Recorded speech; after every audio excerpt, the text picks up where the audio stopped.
जय हिंद दोस्तों। I welcome you all to the Sahas institute, your own personalised tuition. दोस्तों, आज का ये जो सेशन हमारा चल रहा है वो टीवाई बीकॉम में पढ़ने वाले स्टूडेंट के लिए स्पेशली रखा गया है, क्योंकि उनकी एग्जाम चल रही है और एग्जाम में अनडाउटेडली बहुत सारे प्रॉब्लम्स अगले ही दिन में फेस होते हैं।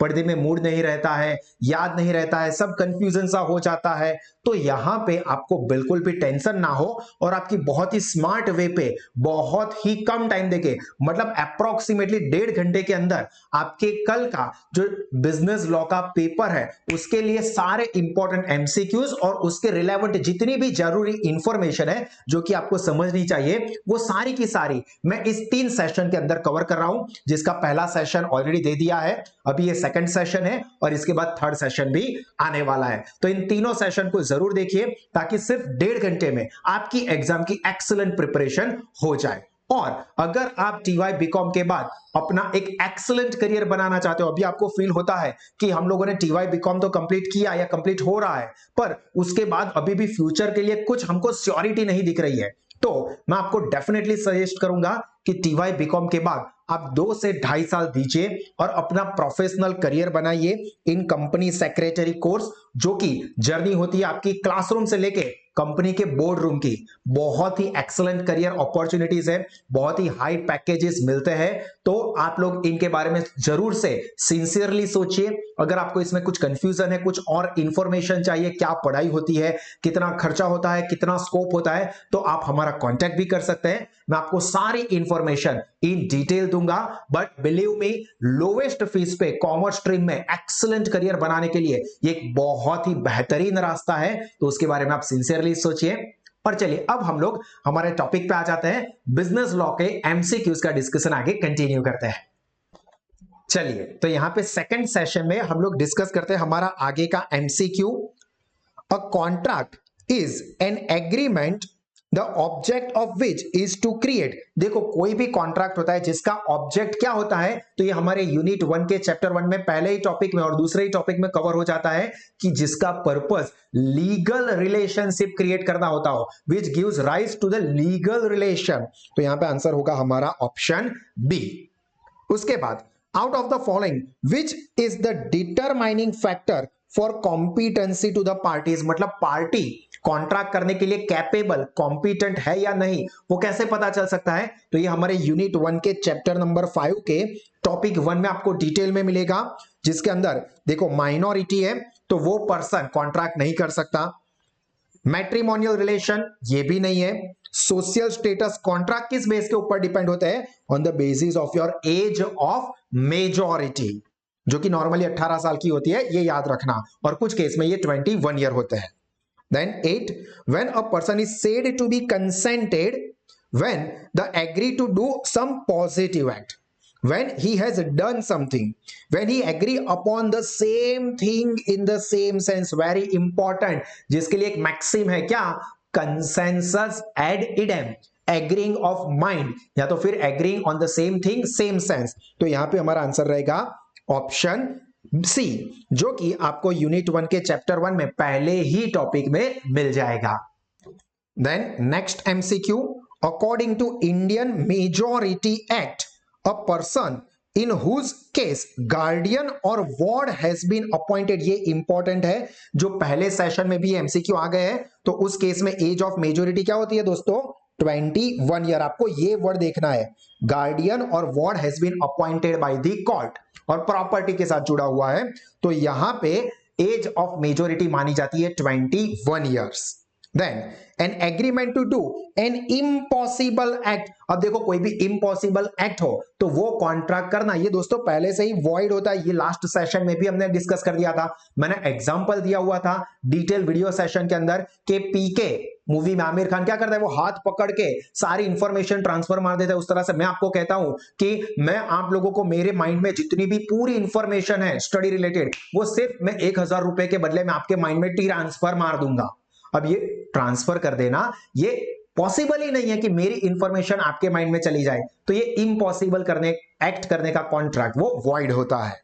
Then an agreement opposed to public policy, तो अपोज टू पब्लिक पॉलिसी वाले भी सारे के सारे कॉन्ट्रैक्ट कैसे होते हैं दोस्तों? वॉइड होते हैं। Then in the state of Maharashtra and Gujarat, agreement by the way of wager is not only void but illegal. ये मैंने आपको लास्ट सेशन में भी एमसीक्यू आया था कि वेजरिंग एग्रीमेंट जो होते हैं दोस्तों वो गुजरात और महाराष्ट्र में इलीगल है. In the rest of the India it is void, but in Gujarat and Maharashtra they are illegal. इसका मतलब कि अगर वेजरिंग एग्रीमेंट के साथ कोई कनेक्टेड कॉन्ट्रैक्ट है यानी कि कोलेटरल एग्रीमेंट तो वो भी void हो जाते हैं इन गुजरात एंड महाराष्ट्र. तो यहां पे हमारा आंसर होगा ए. Which of the following Latin max term is used for the term consideration? देखो ये फिर से आया consideration, quid pro quo, जिसका मतलब क्या होता है दोस्तों? Something in return. तो ये consideration के साथ जुड़ा हुआ term है. Then 14th, in expressly declared void agreement, the benefit received by the party under it. Obviously वो आपको क्या कर देना पड़ेगा? रेस्टिट्यूशन. रेस्टिट्यूशन का मतलब क्या होगा? आपको रिटर्न कर देना है. यहां पे मतलब आपने ऑलरेडी जो वॉइड एग्रीमेंट डिक्लेयर हुआ है उसके लिए आपने कोई कॉन्ट्रैक्ट किया और कोई बेनिफिट लिया तो आपको वो बेनिफिट रेस्टिट्यूट यानी कि रिटर्न कर देना पड़ेगा. क्लियर? चलिए then 15th, in order to have a valid consideration it is necessary that it must move at the desire of, obviously ऊपर भी कई बार आ चुका है, promisor only. The consideration must move at the desire of promisor. Then a fresh agreement to pay a time bad debt dot made without consideration वो valid होगा क्योंकि time bad debt valid हो सकता है. एनफोर्सेबल प्रोवाइडेड, ये बहुत important है, it is in writing and sign by the debtor. Writing में होना चाहिए, साइन बाय द डेटर होना चाहिए तो वो वैलिड बन सकता है. क्लियर? देन ये वाला जो एमसीक्यू है दोस्तों वो सिर्फ आपके नॉलेज के लिए इंपॉर्टेंट नहीं है. In which of the following case privy council held that. अब प्राइवी काउंसिल क्या है ये पूरा अलग टॉपिक है जो कि जब ब्रिटिशर्स रूल करते थे तब होता था. प्राइवी काउंसिल के अंदर बॉम्बे, फिर उसके बाद आता है कोलकाता एंड मद्रास. तो ये जो है वो प्राइवी काउंसिल स्टेट्स है. तो यहां पे क्या कहा है? The agreement by a minor is absolutely as void against him.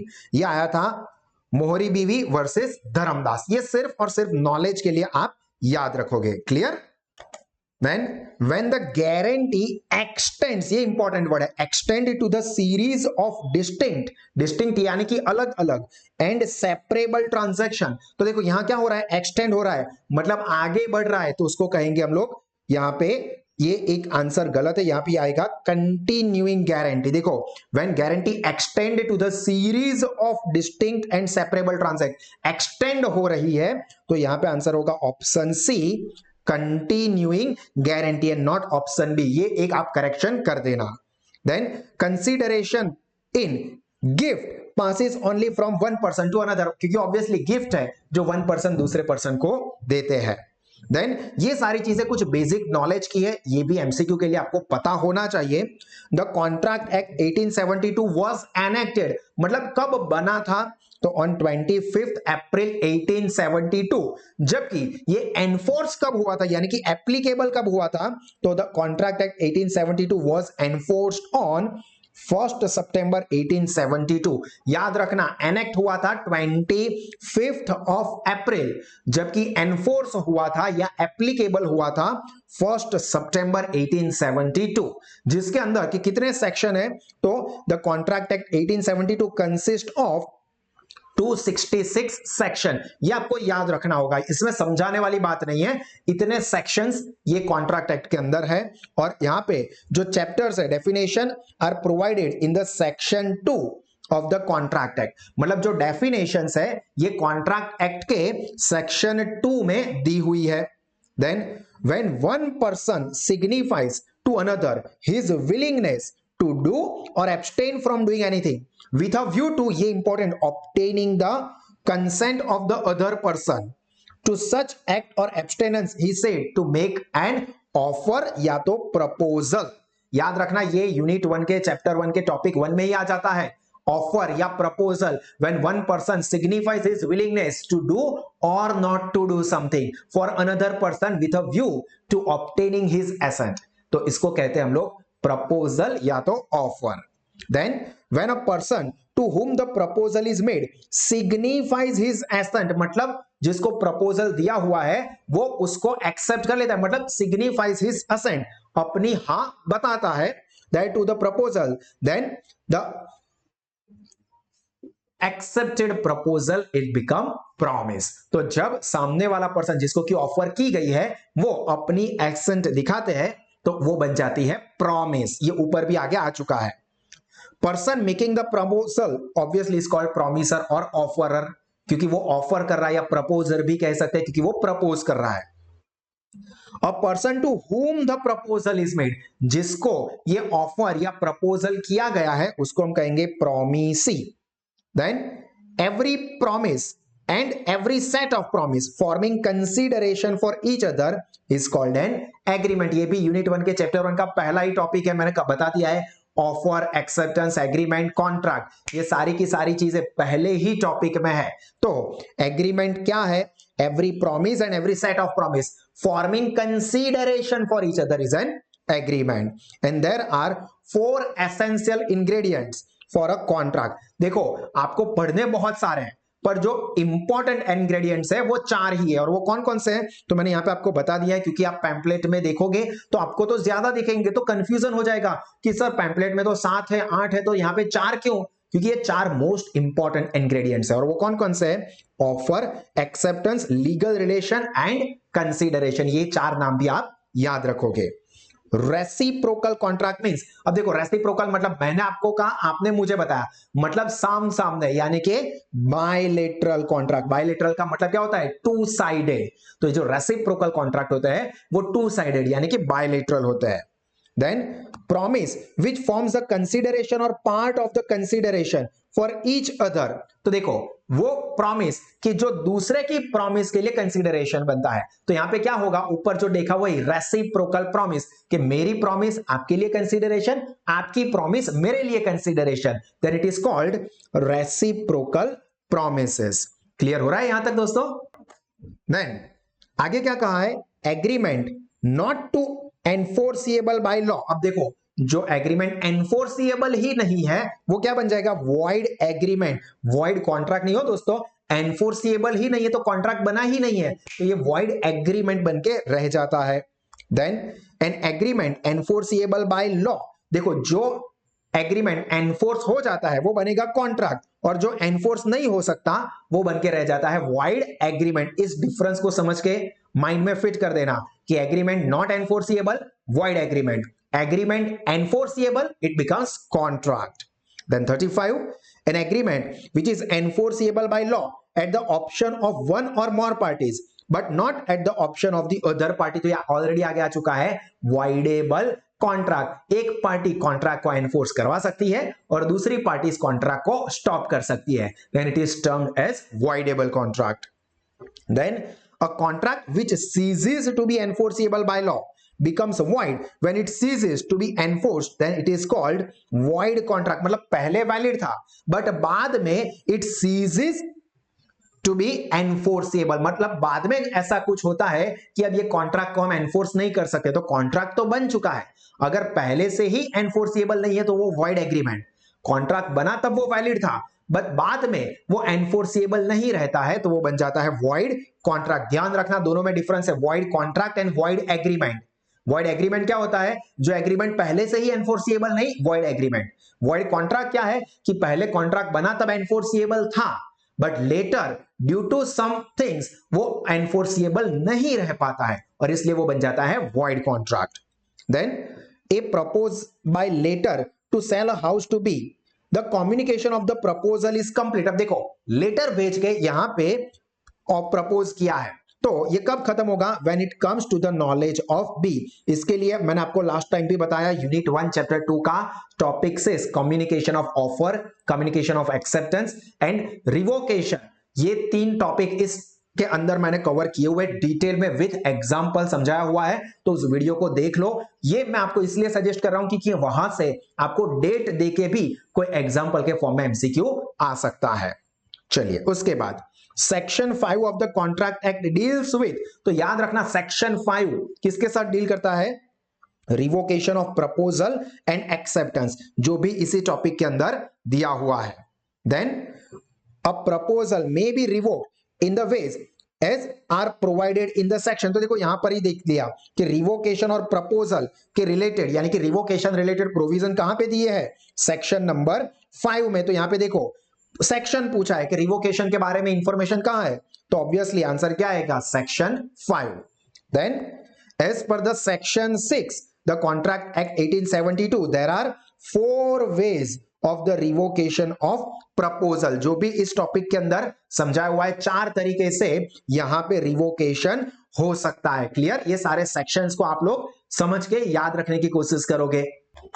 बीच में मैं यहां पे फिर से एक इंपॉर्टेंट इंफॉर्मेशन अनाउंसमेंट आप लोगों के लिए कर देता हूं कि अगर आप लोग टीवाई बीकॉम के साथ साथ या इसके बाद अगर प्रोफेशनल कोर्स कंपनी सेक्रेटरी में अपना एक्सीलेंट करियर बनाना चाहते हैं, जो कि सिर्फ 2.5 ईयर में आपको प्रोफेशनल करियर मिलता है, कॉर्पोरेट करियर मिलता है विद हाई पैकेजिंग जॉब, यहां पे आप खुद की प्रैक्टिस या बिजनेस भी सेटअप कर सकते हो, तो आप ये कंपनी सेक्रेटरी कोर्स के बारे में जरूर सोचिए। अगर आपको कुछ भी कंफ्यूजन है कि हम कर सकते हैं नहीं कर सकते हैं, क्या कोर्सेज होता है, क्या रिक्वायरमेंट होती है, सब्जेक्ट्स कौन कौन से होते हैं, तो इसके लिए आप हमें कांटेक्ट कीजिए, सारी इंफॉर्मेशन प्रोवाइड कर दी जाएगी। अगर आप देखना चाहते हो तो हम लोग सभी स्टूडेंट्स को एक फ्री डेमो कोर्स भी देने वाले हैं, जिसमें आप वो टॉपिक्स को देखो। अगर आपको लगता है कि हाँ ये सारे टॉपिक्स ऐसे हैं जो मुझे इंटरेस्ट देते हैं पढ़ाई में और मैं इस टॉपिक के साथ या इन सब्जेक्ट के साथ फ्यूचर में डील कर सकता हूं, मुझे अच्छा लगेगा, तो आप सीएस के बारे में सोचिए और सिर्फ 2 या 2.5 साल के अंदर अपना प्रोफेशनल करियर बना के अपने लाइफ को एक नई ऊंचाइयों पे ले जाइए। चलिए फिर से अब हम लोग हमारे टॉपिक के ऊपर आ जाते हैं।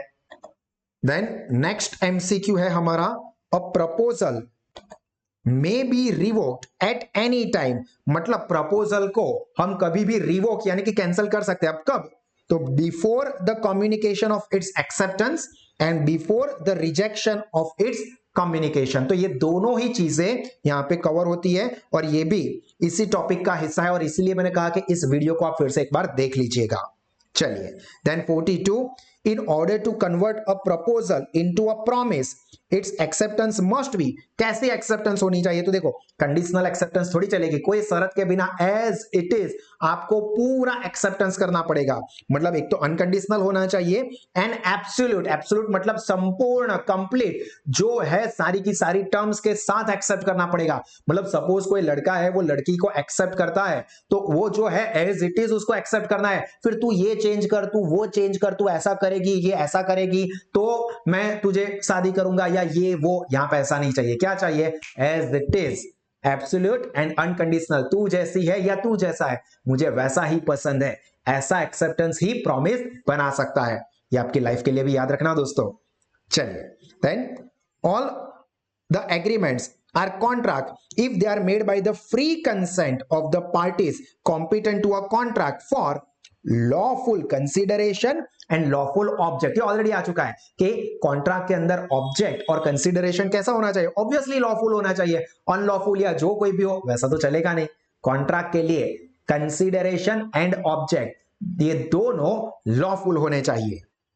Then the age limit for making a contract is age of majority. अब मेजॉरिटी केसेस में ये 18 साल होती है और कुछ केस के अंदर ये एज ऑफ मेजॉरिटी 21 ईयर की भी हो सकती है। अगर यहां पे आपको एज दी होती और 18 ईयर्स दी है तो 18 लिखना है, ठीक है।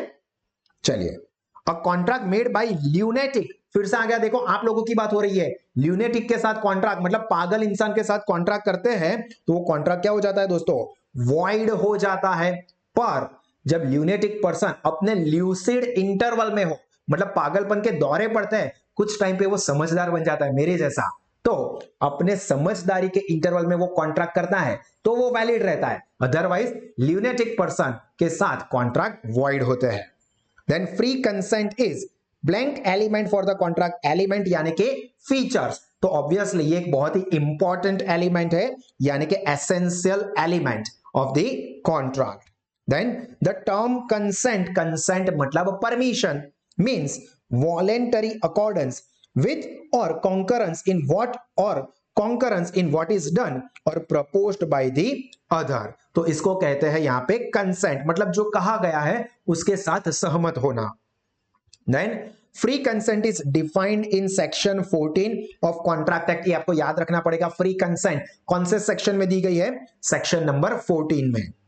द टर्म कोerशन, देखो कोerशन हमने ऑलरेडी डिस्कस किया था, use of physical force, committing और threatening to commit any forbidden by Indian penal code. ये पाकिस्तान कहां से घुस गया भाई इसमें? इंडियन पीनल कोड ने जिसको भी फोरबिड किया हुआ हो उन सारे एक्ट को यहां पे कोerशन माना जाता है, जैसे कि threat to commit a suicide, किसी का मर्डर कर देना, ये सारे के सारे कोerशन में जाते हैं।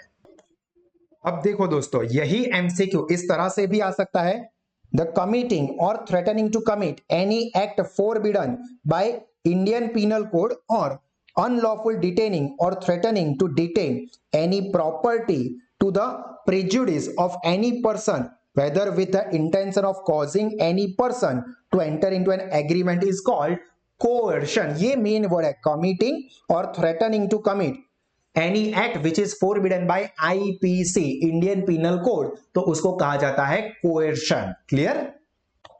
Then next MCQ, undue influence makes the contract. अब देखो अनड्यू इन्फ्लुएंस यानी कि इमोशनल अत्याचार, ठीक है, तो ये क्या होता है? वॉइडेबल, ऑलरेडी समझा चुका हूं, फिर से बोल रहा हूं, कोerशन, अनड्यू इन्फ्लुएंस, फ्रॉड, मिसरिप्रेजेंट, ये सारी चीजों की वजह से कॉन्ट्रैक्ट क्या हो जाता है? Voidable.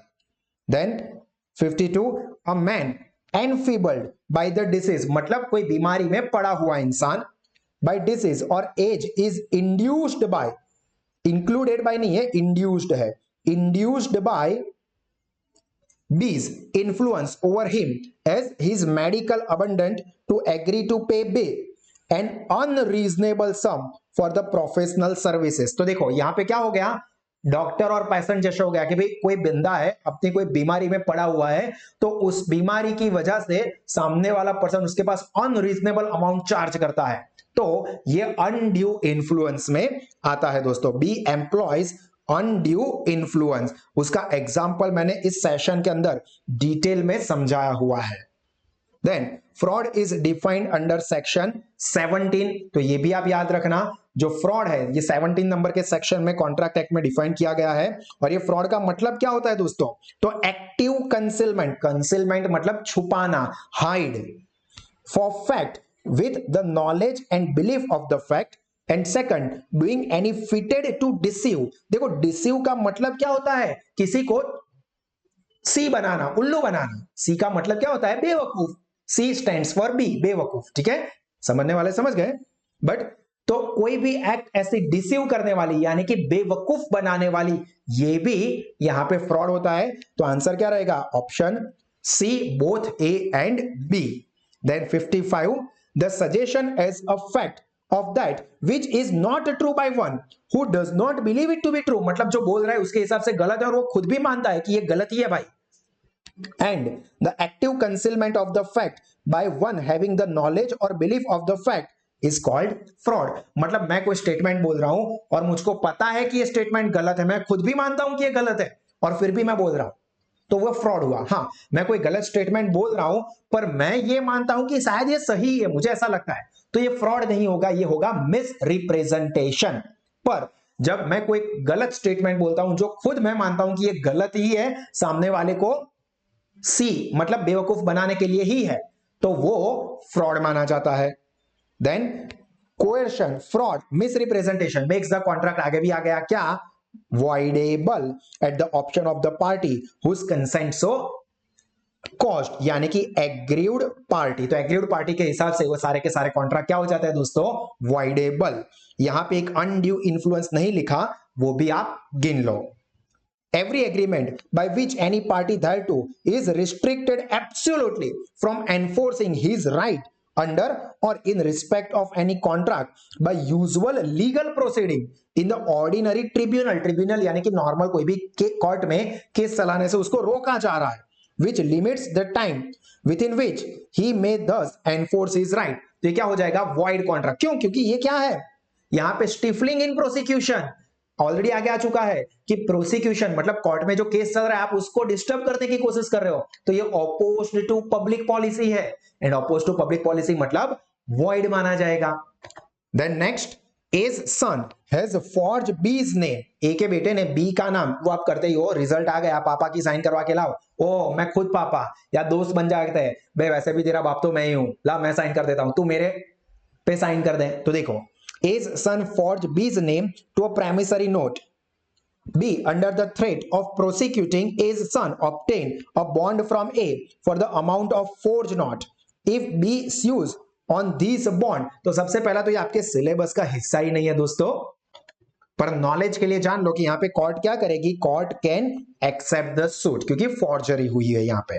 Then next, A intending to deceive B, देखो ए का इरादा ये है कि बी को बनाना ही है, falsely represents that 500 units of indigo are made annually at A's factory and thereby induced B to buy the factory। मतलब A क्या करता है, बी को उल्लू बनाने के पर्पज से उसको बोलता है देखो इस फैक्ट्री में 500 यूनिट हर साल बनाए जाते हैं, जबकि ये हकीकत नहीं है। तो ऑब्वियस है the contract is voidable at the option of part B, क्योंकि यहां पे क्या हुआ है, गलत इंफॉर्मेशन दी है, यहां पे फ्रॉड हुआ है, गलत स्टेटमेंट दिया है विथ इंटेंशन टू डिसीव, तो ये फ्रॉड हुआ, और फ्रॉड वाले कॉन्ट्रैक्ट क्या होते हैं, वॉइडेबल, तो ये बी के एंगल से वॉइडेबल हो जाएंगे। ठीक है, ए के एंगल से नहीं, क्योंकि ए ने तो गलत बोला है, बी को यहां पे बनाया हुआ है, तो बी के एंगल से ये वॉइडेबल होता है। देन मिस्टेक ऑफ फैक्ट, तो मिस्टेक की वजह से जो भी कॉन्ट्रैक्ट होते हैं दोस्तों वो वॉइड ही होते हैं, ये आप लोग अच्छे से माइंड में फिट कर लेना। देन द कंसीडरेशन और object of an agreement is lawful unless, कब उस कोई भी कंसीडरेशन या ऑब्जेक्ट है उसको लॉफुल ही माना जाएगा unless it is forbidden by law, मतलब लॉ उसको फोरबिड कर देता है, रिस्ट्रिक्ट कर देता है, मना कर देता है, तब जाके वो कंसीडरेशन या ऑब्जेक्ट अनलॉफुल बनते हैं, बाकी वो सारे के सारे लॉफुल ही माने जाते हैं। Then next, where both the parties are under a mistake of matter of fact, already आगे आ चुका है कि जब दोनों पार्टी मिस्टेक ऑफ फैक्ट में हो तो वो कॉन्ट्रैक्ट क्या, वॉइड बन जाएगा दोस्तों। Then A agrees to buy from B certain horse if it turns out that the horse was dead at the time of the bargain, though neither was aware about the fact of agreement। तो देखो दोस्तों, जब यहां पे contract हो रहा था ये हॉर्स के सेल रिलेटेड, तब दोनों में से किसी भी पार्टी को पता ही नहीं था कि ये जो हॉर्स है उसकी डेथ हो चुकी है, तो यहां पे दोनों पार्टी मिस्टेक में है, तो ये कॉन्ट्रैक्ट हो जाएगा void. Then 65, agreement without consideration, अब ये तो स्टार्टिंग से कोई भी कॉन्ट्रैक्ट बिना कंसीडरेशन के हो ही नहीं सकता, तो an agreement or contract without consideration is void. Then A promises to superintend on behalf of B, superintend मतलब ध्यान रखना, a legal manufacturer of indigo and also an illegal traffic in the other articles, मतलब legal manufacturing भी करता है और illegal trafficking भी, मतलब इलीगल जो चीजें होती है उसका भी बाइंग सेलिंग करता है। एंड बी प्रॉमिस टू पे ए सैलरी ऑफ 10,000, मतलब कि यहां पे बी ए को अपॉइंट करता है कि भाई आप ध्यान रखोगे क्या, वो जो लीगल बिजनेस करता है उसके भी काम को और इलीगल चीजों का जो काम है उसको भी यहां पे ध्यान रखना है, जिसके लिए 10,000 सैलरी मिलेगी दोनों काम को मिला के। The agreement is void, the object of A's promise, the consideration of B's promise being in part unlawful, क्यों, क्योंकि ये अनलॉफुल है, भी आप इलीगल एक्टिविटी जो है, जो यहां पे बोल दिया है इलीगल ट्रैफिकिंग, ट्रैफिकिंग मतलब बाइंग सेलिंग, तो उसमें इन्वॉल्व हो तो ये कॉन्ट्रैक्ट वॉइड इलीगल हो जाएगा। Then a contract to do और not to do something if some event collateral to such contract does और डज नॉट हैपन, मतलब कोई इवेंट होगा तो दूसरा परफॉर्मेंस देना है, उसको कहा जाता है कंटिंजेंट कॉन्ट्रैक्ट, मतलब कि अगर आज बारिश होगी तो मैं आपको पकोड़े खिलाने ले जाऊंगा, ये कॉन्ट्रैक्ट हुआ है, तो मैं आपको पकोड़े खिलाने ले जाऊंगा, ये मेन कॉन्ट्रैक्ट है, वो किसके ऊपर डिपेंड है, बारिश होगी या नहीं उसके ऊपर डिपेंड है, मतलब व्हेन पर्टिकुलर ट्रांजैक्शन और टू डू और not to do something it based on some other collateral transaction that does और डज नॉट हैपन, तो उसे कहा जाएगा contingent contract. Then a contract to pay B rupees 10,000 if B's house is burned, the contract is, अब B का घर जल जाएगा तो 10,000 मिलेगा, तो अब ये भी क्या है, जल जाएगा, तो ये क्या हो गया, कंटिंजेंट कॉन्ट्रैक्ट, क्योंकि जल जाएगा या नहीं जलेगा पता नहीं है, जलेगा तो मिलेगा, नहीं जलेगा तो नहीं मिलेगा। ठीक है, ध्यान से समझना दोस्तों, वेजरिंग और कंटिंजेंट में डिफरेंस होता है। वेजरिंग में क्या होता है, दोनों पार्टी में से एक पार्टी जीतेगी तो दूसरी पार्टी हारेगी ही, जबकि यहां पे एक साइड का ही होता है कंटिंजेंट में, कि अगर जल गया तो पैसे मिलेंगे, नहीं जला तो नहीं मिलेंगे, बात खत्म। पर अगर वेजरिंग होगा तो क्या होगा कि जल गया तो तू मुझे देगा, नहीं जला तो मैं तेरे को 10,000 रुपए दूंगा। तो साम सामने हो तो वो होता है वेजरिंग। ये डिफरेंस को ध्यान रखना। द टर्म कंटिंजेंट मींस क्या होता है, कंटिंजेंट का मतलब क्या, अनसर्टेन है, डाउटफुल है, कुछ पता नहीं है क्या होगा। जैसे कल की एग्जाम क्या है, अनसर्टेन है, ऊपर वाला ही मालिक है, देखते हैं क्या होता है। हाँ, अगर आप ये साहस पे सभी वीडियो सेशंस अच्छे से देखते हो तो आपको एक जरूर कॉन्फिडेंस आएगा कि कोई भी पेपर आ जाए हम लोग अच्छे से अटेम्प्ट कर पाएंगे। Then a contingent contract is defined in section number 31, या आपको याद रखना होगा। Agreement contingent on impossible event. अब देखो, इम्पॉसिबल वाले कॉन्ट्रैक्ट ही नहीं कर सकते, आगे कई बार आ गया है, वो क्या होगा, वॉइड होगा। देन ऊपर आ ही चुका है ये सेक्शन 31, यहां पे फिर से वही पूछा है, section 31 of contract deals with the contingent contract, तो ये तो रिपीट हो गया। देन A makes a contract with B to buy B's horse if A survives C। देखो ये सेंटेंस को समझना है। This contract cannot be enforced by law, मतलब क्या कहा कि A contracts with B to buy B's horse। A contract करता है B के साथ कि मैं तेरा घोड़ा खरीद लूंगा। If A survives C, मतलब इसका होगा क्या answer, unless and until C dies in A's lifetime, मतलब C की डेथ नहीं होगी तब तक ये नहीं होगा। हालांकि ये आपके सिलेबस का पार्ट नहीं है, so don't worry. Then a person to whom money has been paid or anything delivered by mistake under the coercion, तो यहां पे क्या होगा, कोई चीज गलती से किसी को दे दी है तो he is bound to return it, ये आपको वापस करना पड़ेगा। और आज के सेशन के लिए, ये सेकंड सेशन के लिए लास्ट एमसीक्यू हम लेते हैं। Section 33 of contract act deals with the enforcement of contract contingent on the event not happening, ये याद रखना, contingent on the event non happening के साथ डील करता है सेक्शन 33। तो यहां पे दोस्तों मैं आपके बिजनेस लॉ के एमसीक्यू का जो सेकंड सेशन है वो खत्म कर रहा हूं। आई होप कि ये सारे एमसीक्यूज आपको अच्छे से समझ में आए होंगे। अभी इसका एक और सेशन है जिसके अंदर मैं आगे बहुत सारे एमसीक्यूज सॉल्व करवाने वाला हूं, जिससे कि आपको बहुत ही अच्छा सा कॉन्फिडेंस आ जाएगा। तो इन तीनों के तीनों सेशंस को आप जरूर देखें। आपके जो कोई भी फ्रेंड्स टीवाई बीकॉम में हो तो उनके साथ भी ये शेयर कीजिए, ताकि उनको एक काफी अच्छी हेल्प मिल सके अपनी प्रिपरेशन के लिए। और इसी तरह के और एक्सीलेंट एजुकेशन कोई भी कॉमर्स के स्ट्रीम के लिए आप या आपके फ्रेंड्स साहस स्मार्ट स्टडीज एप्लीकेशन को डाउनलोड करें और लोवेस्ट फीस पे एक्सीलेंट एजुकेशनल फीचर्स को अवेल करें, अपना नॉलेज, करियर, रिजल्ट तीनों को टेरिफिक लेवल पे आगे बढ़ाए। So that's the end from my side. Bye bye.